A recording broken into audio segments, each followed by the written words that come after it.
بسم اللہ الرحمن الرحیم۔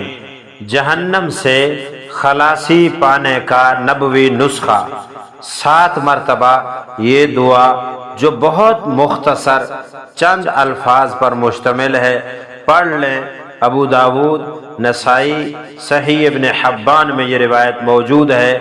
اللہم اجرنی من النار، اے اللہ آپ مجھے جہنم کی آگ سے بچا لیجئے۔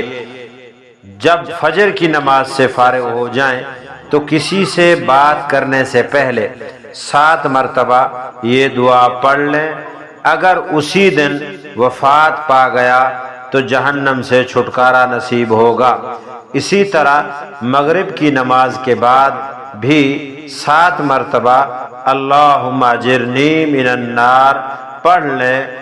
اللہ تعالی ہم سب کو عمل کی توفیق عطا فرمائے۔